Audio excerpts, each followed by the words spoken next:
Yeah. Perfect. Perfect. So I formatted this as a top 10 points when it comes to contract review. Whoops. Hang on. Let me see. Where did my,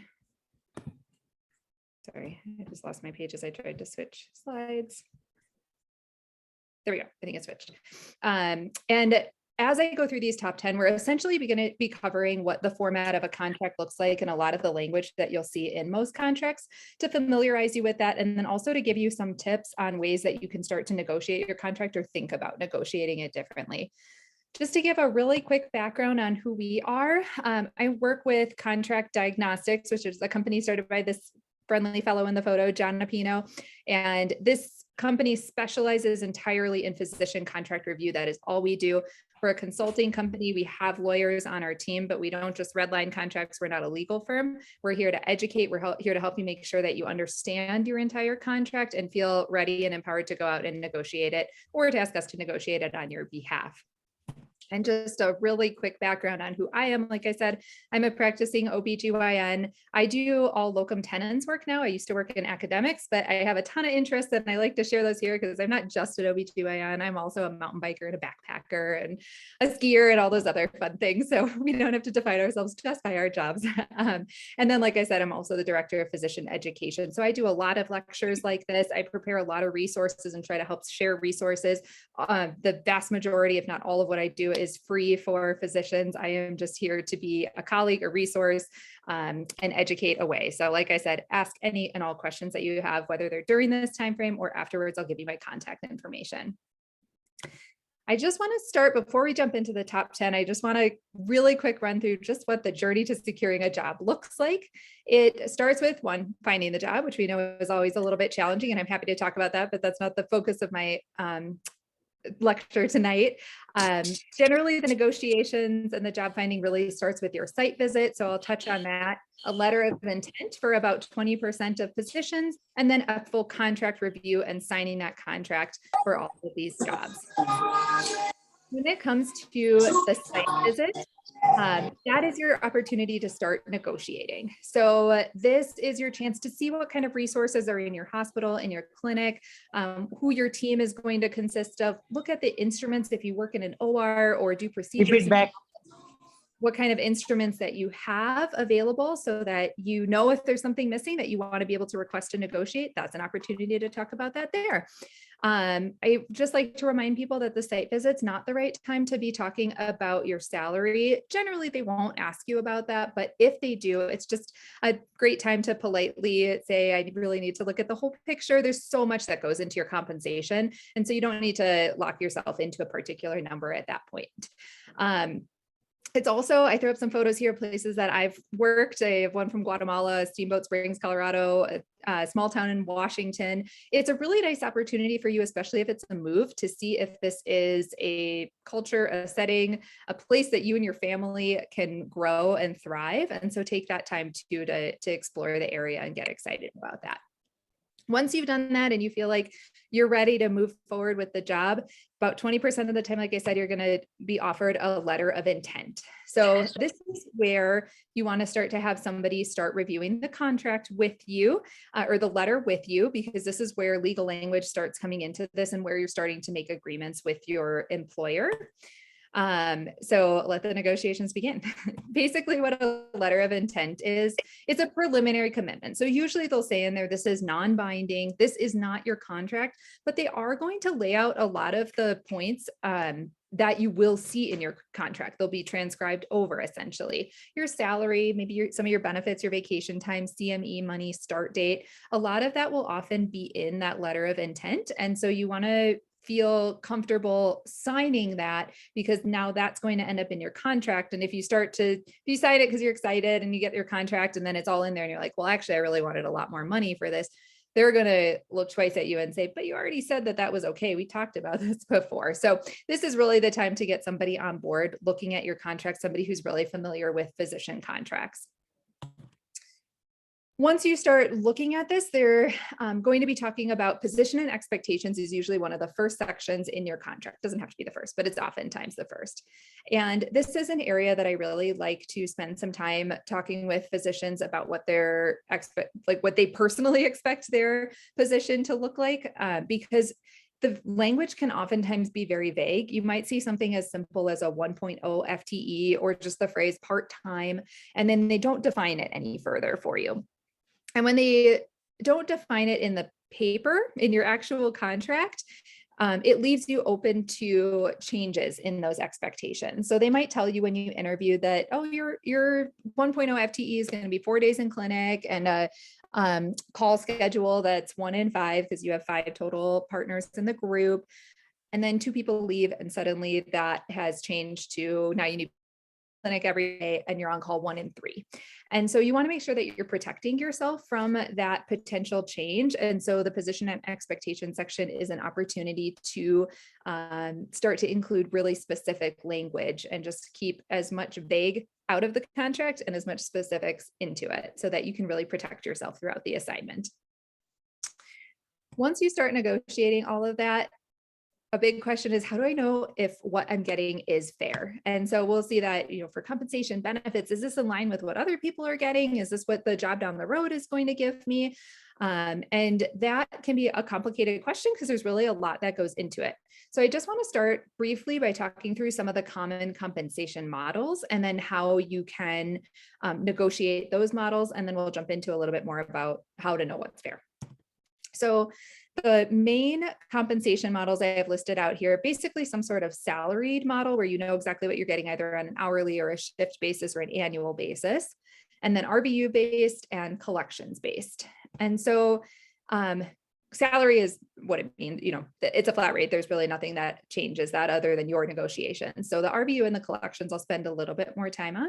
The RVU is a work relative value unit that is basically set by Medicare, Medicaid for each of the things that you produce as a physician, whether it's an office visit, a procedure, a C-section, like breast reconstruction, something like that. They each have a number set for them. So say a C-section is 15 RVUs, it's going to be 15 whether I'm in Wisconsin, Colorado, Washington State. What's going to change is the conversion factor, and that is set by the employer, and they are basically giving a dollar amount to each one of those RVUs. So they are going to say something like each RVU at our facility for your job is worth $50, and that's how you'll be compensated for it. So you want to do your math. I give a little example here. And for example, let's say they'll pay you $200,000 as your salary guarantee. And then anything you produce over a threshold of 4,000, you're now getting $44 an RVU. Well, that's basically saying that you're getting $50 an RVU for your first 4,000 is under your base salary. And now they're dropping your rate to 44. So this gives you a quick chance to do a little bit of math with them, have a little bit of a discussion with them, and you can theoretically negotiate any 3 of those points. So you can bump your base salary up, you can ask that conversion factor to be elevated beyond 44, or you can even drop that threshold per year for you to hit. We also really like to do escalators. So something like anything over 4,000 to 5,000, maybe it's going to be compensated at $50 an RVU, 5,000 to 6,000, $60 an RVU. It incentivizes, it gives the hospital, or it gives you an incentive to produce more for the hospital. And so that can really work out for both people's benefits. Oftentimes those escalators are really popular and can get some good traction on the employer front. Collections are a little bit different, but same concept here. We see these more in private practices. They're variable across specialties, but basically what you're saying is that you are, as you send out your billing, your facility is going to collect on your behalf for the work that you're doing. And so they're going to bill the insurance company, they're going to bill the patient, and then they're going to collect back a certain amount. Generally, when you're on a collections model, you will get a percentage of that collections because the money that they get back is going to cover the rent for the office, maybe your nurses or your MA's salary, some of the new instruments that you're using. And so that's all going to need to come off the top, and then you get a portion of that afterwards. So that gives you a lot more opportunity to negotiate because some of those factors you might be able to control. Maybe you're only in the office 2 days a week. So why are you paying full rent or something like that? So you can negotiate how much you're actually covering. And then you can even negotiate based on that, what percentage of the collections you are going to be getting. So again, this example is kind of similar. You can negotiate your base salary. You can negotiate the percentage of the net collections that you're getting, or you can drop the net collections at which point you start receiving more income. So lots of different opportunities there. Like I said, generally most common in a private practice model, but sometimes you'll see it in an employed or academic setting, just not very commonly. Another area that we're starting to see gain some additional traction is in the value and quality area. Most physician salaries at this point, they're talking about switching a lot of our salaries over to value and quality based, but for the most part, we're all still production, and value and quality is more in a bonus setting. These can be are just important to have conversations about because you want to understand the metrics that you actually need to meet in order to get this bonus. You want to know, like, if they're offering you a $30,000 bonus, you want to know if you're actually going to get that. Can you count on that for income, or is it a pie in the sky? Like, you're never going to hit these metrics. You also want to know if these metrics are based on anything that's in your control. If you've been to the doctor recently and then you get the text saying like, please review it, and you get 25 questions, maybe one of which is actually about your doctor and the rest are about the clinic and the nurses. Well, if your reviews are based off of all of those questions, a lot of that is going to be out of your control. And so it might be more challenging to get that. You can ask questions like, how do the other providers do at meeting these metrics? How do I know if I'm meeting these metrics? Am I going to get quarterly updates on how I'm doing? And, you want to know if by the end of the year, you're getting $30,000 or $1,000 or nothing or something in between, just so you can really do your budgeting over the course of the year. There are ways to get some additional income. Oftentimes for nurse practitioner PA supervision, it's really common to get some sort of stipend for that. Medical directorships or other administrative positions and time can often come with additional income. Research, academics, if you're teaching, those are all opportunities. When you're going into partnership, all opportunities. So lots of different ways that you can negotiate for or expect potentially some additional income. And if you do have those things written in without any additional income, that's yet another negotiation point that you can bring forth with your employer. Benefits also have a huge financial impact that you may not see because they're just handed over, but I'm a contractor now. And so I pay for all of this stuff out of pocket, and it is super, super valuable to get it from an employer.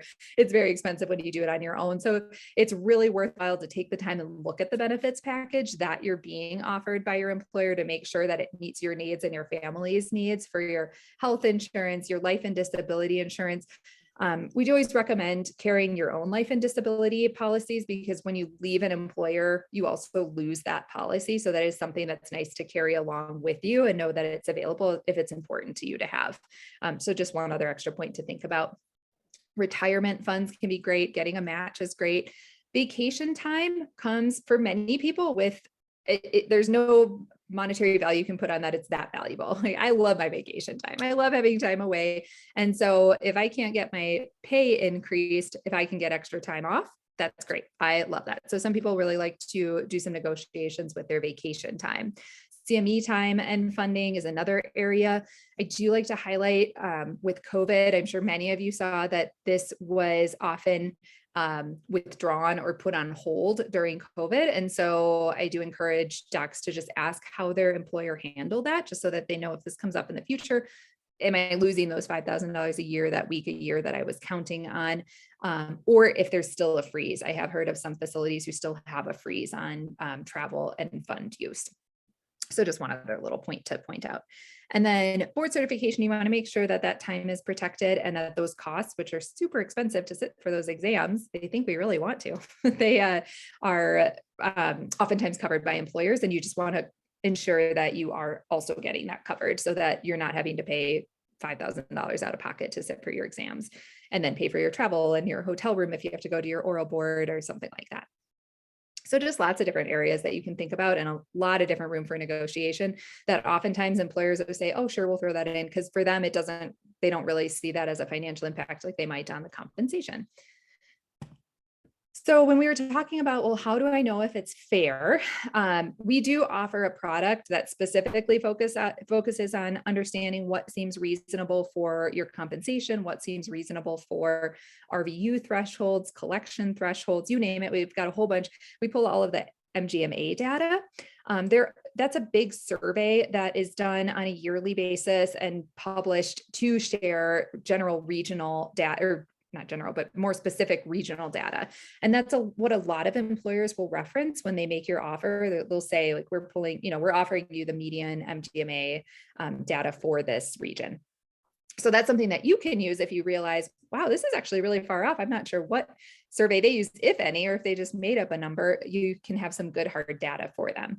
We do also include in our package all of our internal data. We have at this point done well over 10,000 physician reviews in the more than 10 years that we've been open. So we pull the most recent data for your field and region so that you have very specific, like, this is what 10 other docs in the last 6 months were offered for your for this same position. So you have some negotiation fuel there as well. There are other surveys. If you're specifically looking at academics, the AAMC data set can sometimes be what they're referencing. And those numbers are generally going to be different. When you work in academics, you're oftentimes getting reimbursed less than what you would in an employed or private practice setting.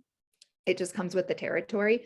The AAMC data, if you're at an academic facility, for example, if you're currently a resident or a fellow, you are probably able to access this in your library. So you can actually reference that one if that's a reference that you do need. Every situation is going to be different, though, whether you're looking at part-time versus full-time, whether you're looking at a high acuity facility versus a lower acuity, or a high volume facility versus a low volume facility. So it's really ultimately comes down to what feels fair to you, what feels like appropriate compensation. But we do want to make sure that you're always negotiating for the most that you possibly can get, so that we keep our compensations appropriate across the country and across the board and across all the different fields. When I say options, create options. If you are interested in applying to multiple jobs, you do get a little bit of extra leverage saying, like, hey, I really like you guys, but this place down the road is offering me $50,000 a year more. Can we match this? It does offer you some opportunity for negotiation there as well. And a lot of times places will respond well to that too. Once you've reached the point of getting to a contract, generally everybody has the shared goal of, like, we all want to be here, so let's make this happen. Here, I won't touch on each of these questions, but I just like to talk about how sometimes the only question that we think of asking is for more money, but sometimes all we need to do is info gather and understand how they got to the numbers that they did. And we do have a fun PDF resource that I'm always happy to share with you if you'd like to peruse it, but it basically lays out some of these questions and a few more about understanding their compensation models. And then once you get to the end of that, you can decide, do I want to ask for more, or am I happy with the explanation that they had here as to how we got that? That's my longest section there. That was only point number 2, but some of the other ones will be a lot quicker. I just know compensation is always a huge area, so I like to spend some good time on that too. The third point that I really want to talk about is malpractice insurance. Make sure that these terms are familiar. I felt like I had to Google these each 100 times before I could tell the difference. I know it's only 2, but it took forever to distinguish them. The 2 main ones that you're going to be getting are, and there are other ones out there, but these are the 2 main ones: claims-based, plus or minus tail insurance, and occurrence-based.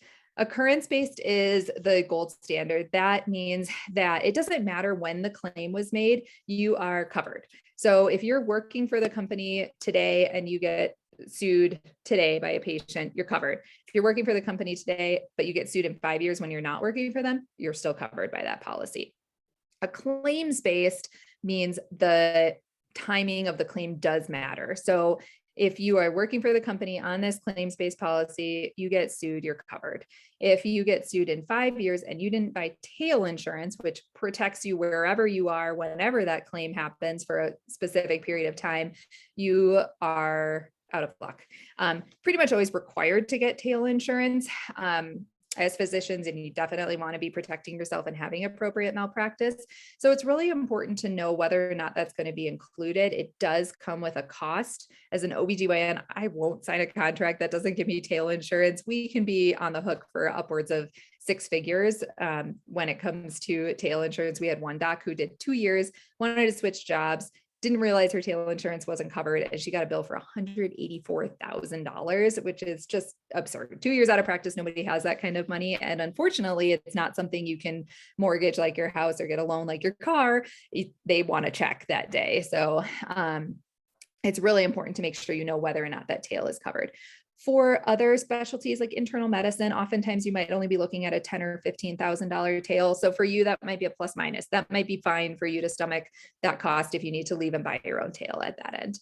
But I do just like to highlight the importance of understanding which kind of malpractice you have, just so you have that little cost factor in the back of your mind while you're going through it. I do really like to highlight, if you are somebody who does volunteer work, who may want to do volunteer work, or who does other work like Jordan and I do, you want to make sure that that is protected in your contract as well. So I do a lot of global health work. I do this work with contract diagnostics. I want to make sure that I can go out and do everything that I need to do if I'm going to be signing a contract, and that all of that time, all of that money is coming back to me. I often see clauses that either say you can't do work without the approval of your current facility, or you can work, but all that money is going to them. And so you really, really want to, I mean, if you're spending that time and that money, you really want to make sure that you are getting all of that money back. And so I like to highlight that if that clause is in there and you think that's something that you might like to do, or that you're already doing, to spend a little bit of time negotiating that as well. Oftentimes you can get pre-approved for some of the work that you do. And I always incorporate that into any contract where it's important. And then for those of you who watched Arrested Development, I threw that in there too. Oops, did it switch? Oh no, why is it not switching? There we go. All right, so relocation expenses and signing bonuses. I like to talk about this because they have tax implications and also financial implications at time of termination. And so I want to highlight that too. So your relocation as of 2018 is a taxable expense. So if they say they're going to give you $12,000 to relocate, or they're going to reimburse any of your receipts, they will give you that amount, but it will be taxed as income. So just keep that in the back of your mind, that is not a full amount that you get to keep. Same thing with signing bonuses. If you get a $30,000 signing bonus, that is going to be taxed. So it might only come back to you as $15,000. What's important to know is that sometimes they will say in your contract that if you don't stay for the minimum amount of time, 2 years, 3 years, that one or both of those bonuses will be expected to be returned to them. And so if you think about a $30,000 signing bonus, you only got $15,000 and you only stayed for one of the 2 years and they want all of that back, you need to write a check for $30,000, even though you didn't get that. There can be some things you do on the back end with an accountant. I don't exactly know how that happens, but you might be able to recoup a little bit of that difference, but you do need to think about that. That's a whole amount that comes out. So a couple of things that you can negotiate there. Some people will just get rid of the bonuses completely and they'll just try to negotiate it into their salary so they don't have to worry about repaying anything. At minimum, I like to say to have that all prorated. So if you want the bonus, but you don't want to be on the line for all of it, if you stay for 18 of your 24 months, you should really only have to pay back a quarter of that bonus. So just a couple little things that you can change. And it's just a couple words in there that make all that world of difference when it comes to those costs to you. Which does take me into my next point of the future cost of leaving a job. We know we're all going to leave our jobs at some point, the vast majority of us at least. Most people don't stay in the same place for 35 plus years anymore. And it's totally fine if you want to, but just assume that at some point in time, life is going to change, the job is going to change, something's going to change, and you are going to need to leave, or you're going to be asked to leave. So understanding the reasons or the ways that termination can occur. One is without cause, meaning, your life changed. You don't have to tell them that, but you just want to say, I can't be here anymore. I'm giving you my notice. They can also do the same thing to you. They might have a reason, but they might not give one. They'll say, this is your notice. You have 90 days. There are also some immediate or shorter term termination clauses, and those are usually a breach of contract or something really egregious like a felony, or you lost your license for some serious reason and they can terminate you for that reason. If they breach the contract, you also have the opportunity to bring that to their attention and utilize it as a reason to potentially terminate. A termination notice should also be included in the language in your contract. So I, as a locums, generally have a 30-day notice. It's a really short turnaround, which I like. I'm fine with it. There's a lot of jobs out there and I love to move. So I'm always okay with that. More commonly in a standard employed or private practice contract, you're going to see longer, 90 and 120 being the most common. Sometimes you'll see 60, sometimes you'll even see 180. If it's a really rural area and it's really hard to recruit there, they might want you to give a ton of notice so that they can really start that recruitment process. A couple important things about the termination notice is, one, it should be equal on both sides. So if you have to give them 90 days notice, they should also have to give you 90 days notice. It shouldn't be like a 90-30 thing. That's not fair. It does take, as I'm sure most of you know, it takes a while to find a job and then to get licensed, credentialed. I mean, you're probably looking at a 3 to 6 month process in many cases. So if you feel like you want to be able to go from one job to the next right away, make sure that you budget that into your termination notice time and you pick one that fits with those goals.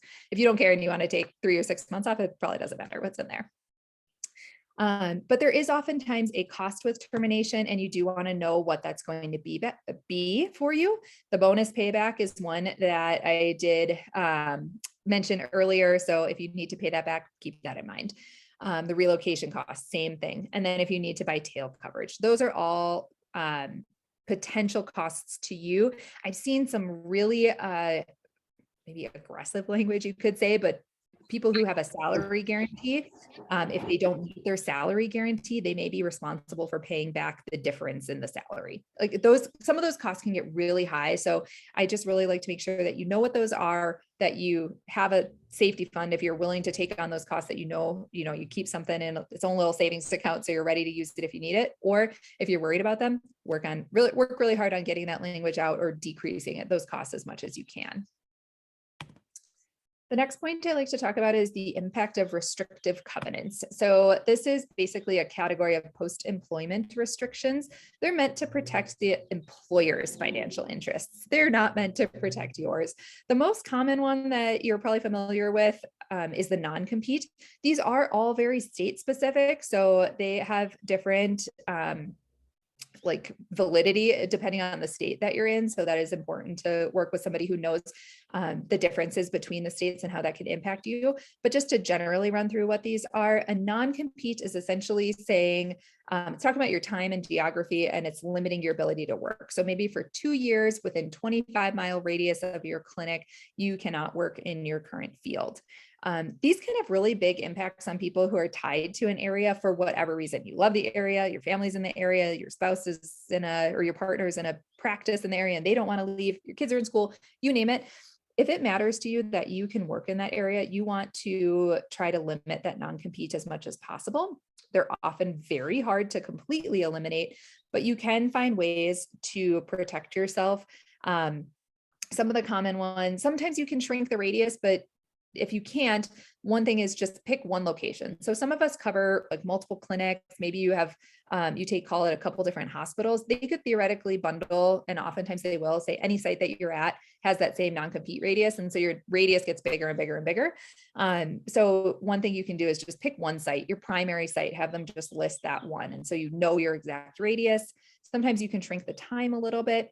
And sometimes you can carve out an area of your field that won't fall under the non-compete. So as OBGYNs, I worked with somebody to negotiate that they could do a laborist role or a hospitalist role. So they could take call coverage somewhere throughout the time of their non-compete, but they couldn't have another office practice within their radius. Another provider was a subspecialist in something in internal medicine, maybe nephrology or something like that. They got in their contract that they could practice general internal medicine. They just couldn't practice nephrology. So you can work with some language and see what feels comfortable to you and what works. If you're like me and if you leave, you're going to leave the whole city or state, then it doesn't matter. That one might not be such a big one. You don't have to die on your sword for that one. Non-solicitations are just saying that you won't take any of the patients or the staff for a certain period of time. But basically, like I was just mentioning, I'm going to jump into this next one because it applies to the next point, but whoops, if I can get it to switch, maybe.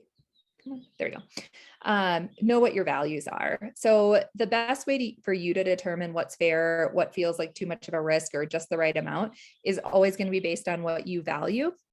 When I talk to physicians and I'm doing their contract review, that's always the first part of the conversation is what is your goal for this job? What's your goal for your life, your family, your career, your extracurriculars, you name it. And let's make sure we get that as best reflected in your contract as we possibly can. So some people will take less compensation in order to get rid of their non-compete. Sometimes you can make an exchange with the employer. Some people will take a retention bonus, but forgo the tail insurance. Some people will accept a lower base salary to get more vacation or vice versa. You name it, you can get really creative with all of these different areas. It's just a great way to start negotiating, and you just make a list of what's the most valuable to you. And you can work with the employer to try to find some points that are agreeable ultimately for both parties. I do really like to encourage everybody to get a professional contract review. So this is your opportunity, again, to invest in yourself.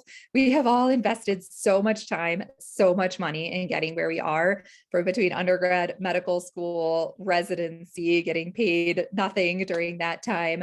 We have so much debt. A contract review, depending on who you see, whether it's us or a physician contract lawyer, you name it, just make sure there's somebody who specifies in it. It will be so worth your $300 or $1,000 or $2,000, whatever you put into it. When they negotiate an extra $50,000 in your salary, it really comes out in the wash, like well above. It's such a great return on your investment.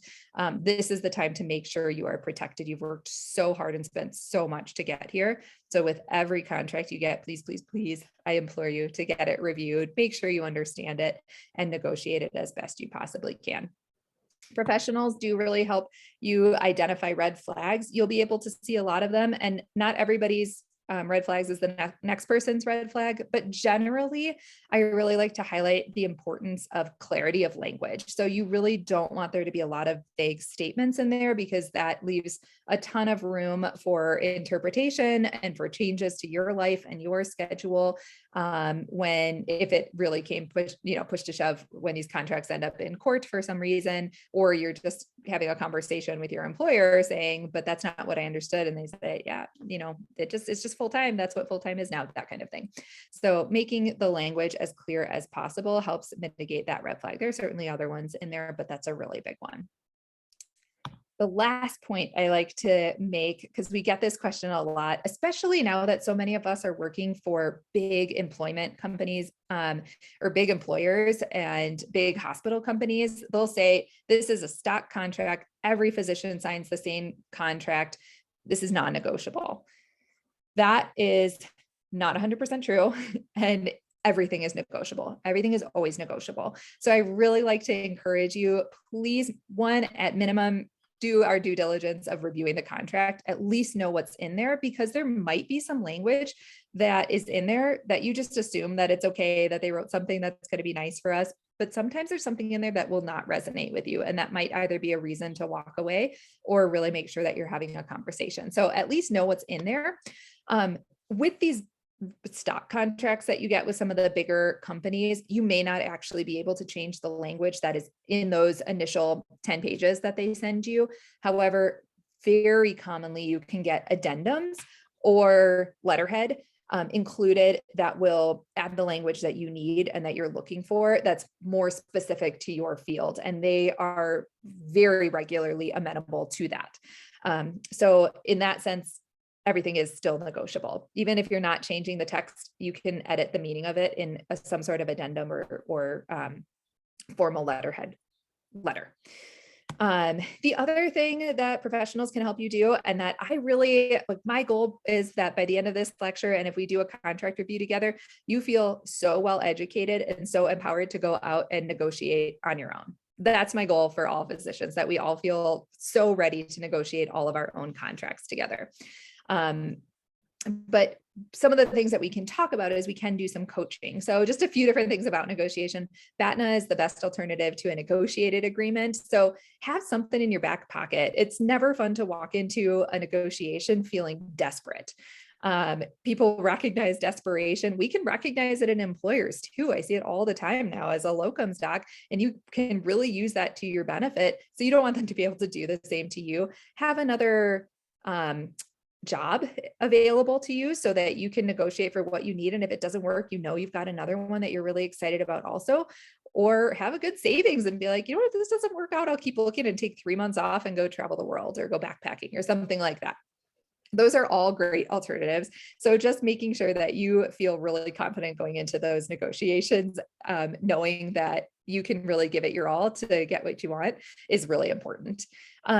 Negotiations are also, it's not a winner loser. You're trying to come to a great compromise because you all want the same thing. So if you ask for a raise and they give you a raise, it's not like you won. You know, you don't want to think about it that way. You want to feel like you're all being understood and you're all coming to some sort of great agreement. You're clarifying the language. You understand, everybody understands what they're signing. Everybody understands what's important to the next person and to your employer. And then it's also really helpful with professionals. We do understand a lot of the nuances between academic contracts, hospital employed, private practice contracts. So we can help you understand like, yep, this is an area we're going to be able to touch on, and this one really not so much. And one of the phrases that we get from a lot of physicians is, I wish I talked with you 3 years ago. So if you've never used somebody for a contract review and you're planning to now, fantastic. If you've never had a contract review, let this be your first one so you don't have to regret down the line. I am more than happy to answer questions. I'm going to leave my name and contact information up there in case anybody doesn't have time to stay on the call or just thinks of a question afterwards. Please feel free to hang on to this. I'm happy to answer any questions, whether it's about contracts, locums, you need a resource that I mentioned, you just let me know. But otherwise, open forum, let me know what your questions are or what needs clarifying. Yeah, that was awesome, Catherine. Thank you. I think that hits like definitely all the high points and definitely can reiterate, you know, when I was negotiating my first contract, I was lucky that I had some mentors that were interested in and kind of like in a piecemeal fashion helped walk me through it. And then I had a lawyer kind of just review it for the legalese at the end, but definitely wished I had, you know, the full kind of the full package. And I think the best advice I ever got going in from a lot of people is just to make sure you know your value. And I think even if you don't do everything else right, but you just know your value so you can negotiate, you know, what's fair for you. And I think too many times physicians don't get a fair deal because again, we don't know, you know, it'd be like, you know, professional athlete going in without an agent or something like that.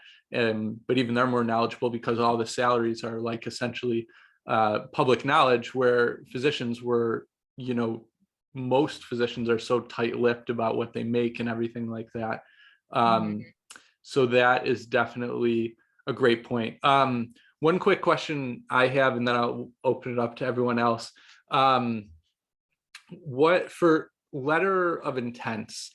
That's I got a few, and I always basically just told them like, I appreciate this, but I'm not going to sign anything or negotiate anything until I see a full contract. And that's kind of what I've like told other people. What do you think about that? Is there a harm in signing them from like a legal standpoint or from a negotiation standpoint, or what do you think? If they respond to just send me the contract, that's great. That's fine. Because it really does. If they put a compensation on there and you haven't really seen the benefits package yet, or they didn't write out the full malpractice, that might alter things. They don't come up that often, the letter of intents. I've had them come up primarily at the academic facilities that I've worked at. I do take the time to negotiate them, but I also take the time to try to learn what will be in the contract. So I do ask a lot of questions up front just to understand, tell me, you know, make sure I have my benefits package, make sure I understand the malpractice coverage, make sure I understand how their RVUs are calculated, like for OBs, when one person does the prenatal care and one person does the delivery, who's getting the RVUs for that. So you can ask a lot more questions about it. So if you do some of your negotiations, you adjust the compensation, maybe you adjust a couple of the benefits in there, or a start date or something, and then you sign it and you get the contract and you're like, whoa, whoa, whoa, that was not how I understood it. This really does change. That's an opportunity to converse. And usually they're really open to that. They won't necessarily at that point say like, but you said this conversation was fine. They'll be like, okay, I understand your point. So I think you can really go either way. I would never recommend just getting a letter and signing it, just waiting on the contract. I would either do what you said, and you could try to get them to send the contract. I've never actually tried that before, but I think it's a very reasonable question. Or start your initial negotiations and your initial conversation, and then just with everybody's understanding that this is non-binding, this is not your contract. You'll see the contract next. Okay, that's super helpful. Approaches, yes. It looks like we have a question in the chat. Can you tell us the approximate cost of evaluating a hospital contract? Yes. So I can tell you what our costs are, and I can give you some idea of differences, but it's ultimately going to depend on who you use. With contract diagnostics, we have 3 different packages, and then we can always customize to people's needs. Some people want to review a few different contracts side by side, and then we customize based off of that. But basically, we have an initial review, a basic review, which I believe is, don't quote me on these numbers, but I'm going to do my best. I think it's $440. You get an hour phone conversation with us and a follow-up email about a discussion summary, which is super detailed, everything that we talked about and some of the areas that we suggested that you contact with them. But then that's the end of our conversation about that. The most popular package is the advanced review. I think it's $795.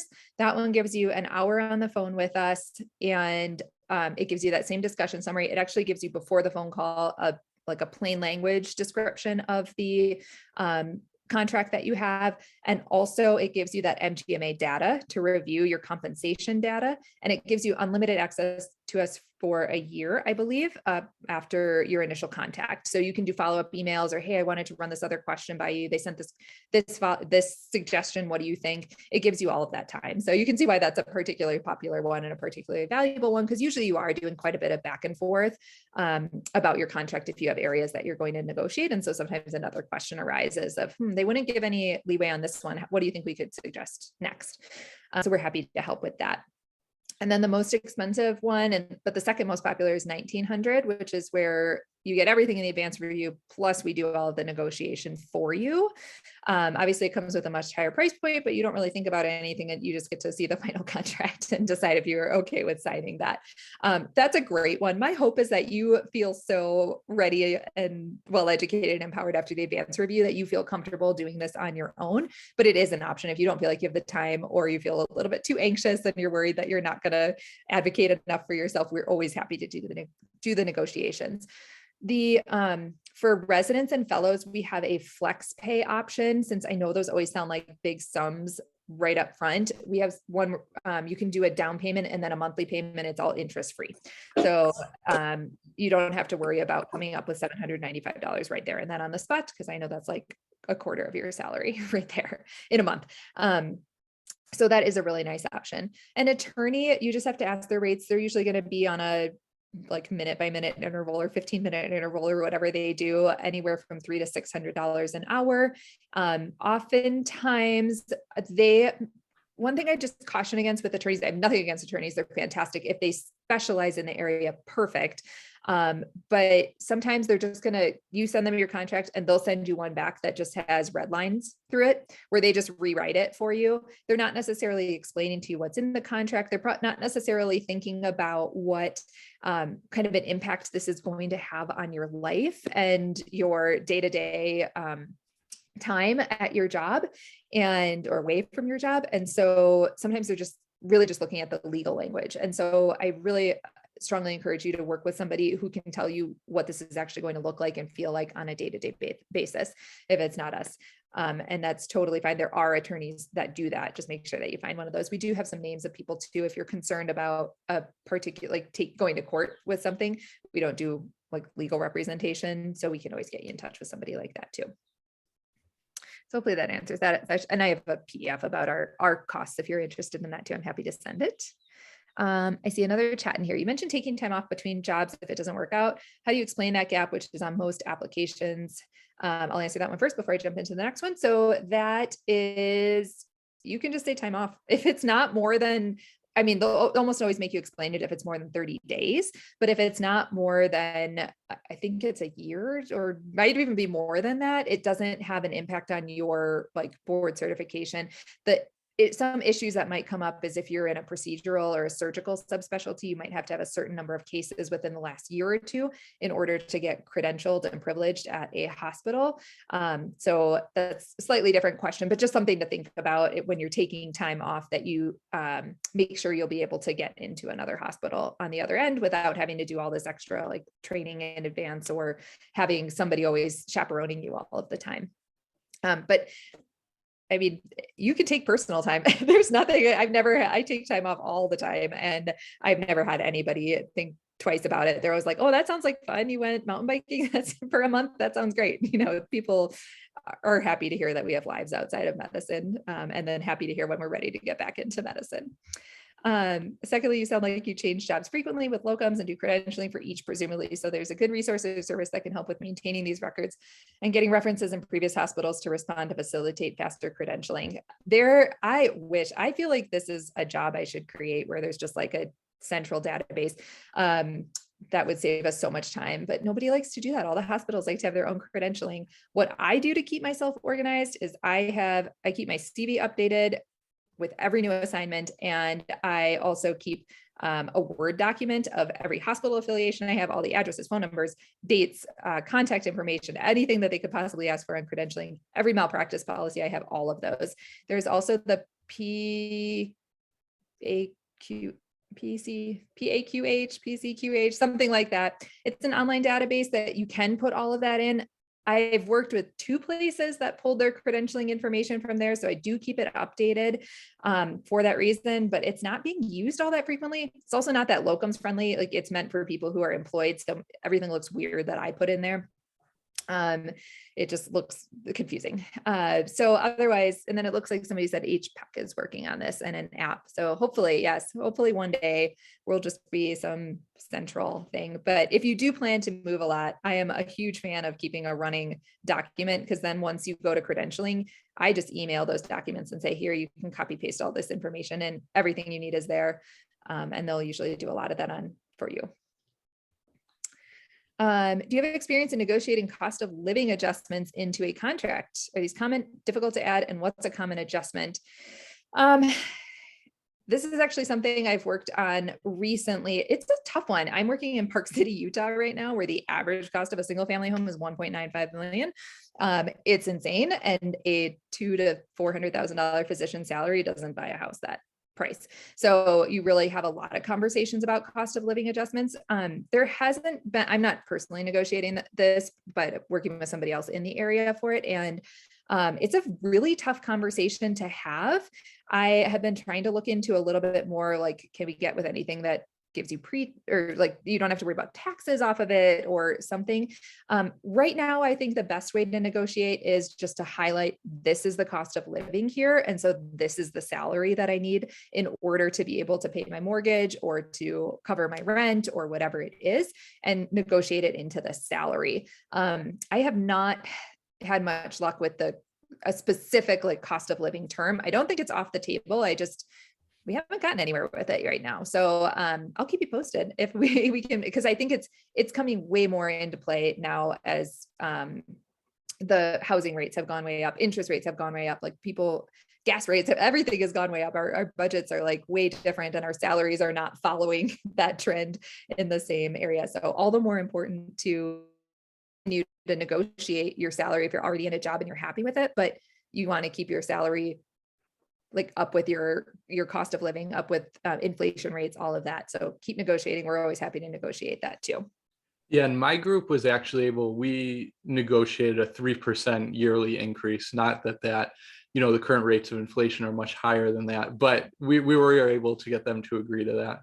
Yeah, that's actually my favorite terminology, is to do the 3% escalator. Yeah. So, if you can get more, awesome. Sometimes I don't put the percentage in there in the hopes that they'll do like a 6%. Yeah, exactly. Yeah, I think that's a great way to do it.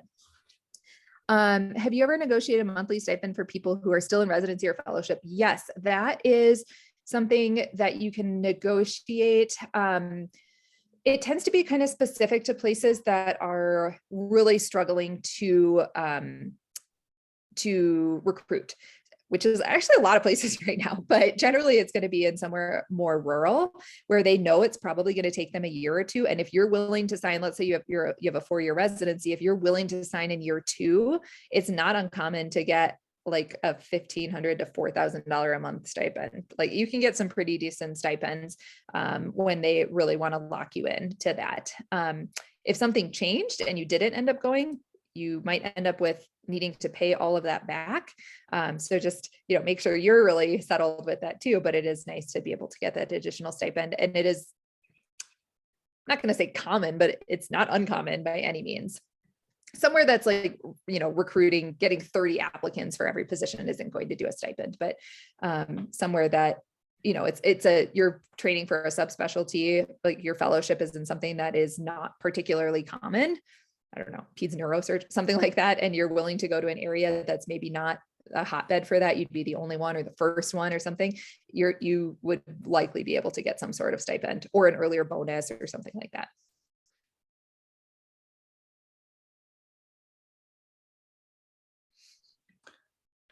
All right. Any other questions? It's a great opportunity to get some very high level advice. Yes. And like I said, if you think of something afterwards, just shoot me an email. It's totally fine. If you don't feel comfortable asking it here, or we hang up and you're like, oh no, I forgot about that important one, just shoot me a message. Always happy to talk later.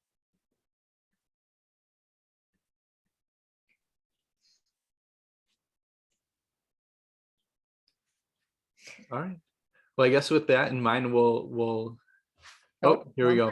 Let's see. My employer has been utilizing many mid-level providers, their salaries at market value. What's the best approach to renegotiate your salary that hasn't changed in years? My suggestion would be, this is where our compensation RX package comes in great because it pulls all of the MGMA data for your specialty and your region. And we'll also look at somebody who's an established physician relative to somebody who's a new grad. And that will also pull our internal data. So what's really nice is I think it's like $295 to pull that. And you get a 30-minute phone call specifically with John is doing all of these right now. He's super creative when it comes to this, but he'll say, what's your current job? What are you currently getting paid? What are you whatever you're based on? What else have you done? If you've been somewhere for a long time, you've probably invested in building, some unique niche or something like that. So he'll kind of tease that information out and say, well, based on everything you've told me and this MGMA data here, I think here are some great talking points, and he'll give you some really good conversational topics. Ideally, you can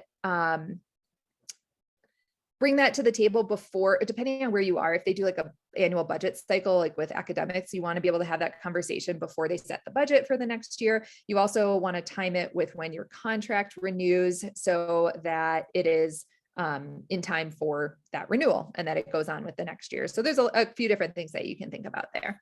But I definitely recommend, so many physicians, we just like stick with our salary and we don't even think about it. And then 8 years later, you're like, wow, I'm making what I made as a brand new grad and I've working twice as much as ever, and I'm a specialist in this now.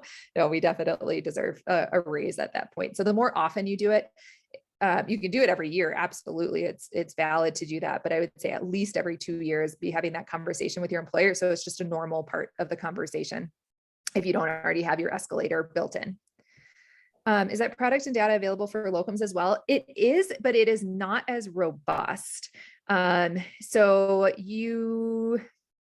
That one's a lot harder. I really actually like crowdsourcing from the locum tenens physician group or something like that on Facebook is a good way to ask like, hey, this is the area I'm in, this is what I'm doing, because you can start to get a pretty good idea of what other people are making so that you can negotiate that way. MGMA doesn't have specific locums data, and we have some internal data because we do negotiate locums contracts, but depending on your specialty, it might only be 5 people or something like that, but some of them might have a lot more than that. What is that resource? The Compensation RX. I think is the one that you were talking about, which is through Contract Diagnostics. So if you go on our page, we have a link specifically to Compensation RX. And it's that MGMA data set that we're pulling plus our internal data. When negotiating for outside work, is it best to specify a general activity, consulting medical expert, or a specific outside employer you already presumably have, and how do you best negotiate that? I guess it depends on what they will agree to and what you're looking for. So if you're not currently involved in something, but you know you want to be, then you want to keep the language as protective as possible. Just say, outside work is allowed and it's my money, that kind of thing. If you're already working for somebody, and you want to make sure that is a protected activity, then I would specify that. One of my contracts, I volunteered at a very specific clinic, and we wrote out an addendum that included that clinic, how much time I'd be spending there, and they'd cover my malpractice, all that. Like, it was all built in specifically to that activity. Now, because I have so many different interests, I'd probably make the language more general. It's usually going to be in an addendum, so you can kind of write it out as best as you want. Sometimes they'll put it into the actual section, but again, if you're working for a big company, you're probably looking at an addendum for that.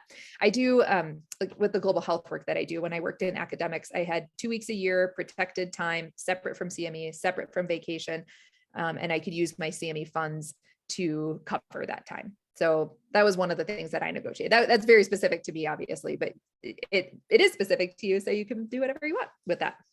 Yeah, I made mine super vague because I didn't know what I was going to be doing at the time. I didn't have the blog or anything like that even, but they just said very specifically, like, any money you made on the outside was theirs. And so I just said, no, that doesn't seem right. So I had them write it out basically that anything I did on my time was for my own, and they didn't have control over that. Yes. Yep. That's perfect. And then somebody said they wanted to ask a question via audio. I'm totally fine with Let's that. do it. Mute. Hey, so I'm an OBGYN and I'm very tech savvy, can do a lot of clinical informatics stuff. And so my department used me and gave me some admin time to work on some projects. But I see them wanting to use me to do more stuff, but I don't want to give up my clinical time because I'm an early practitioner. And so I want to keep up my clinical skills since, graduating training, a year or two ago.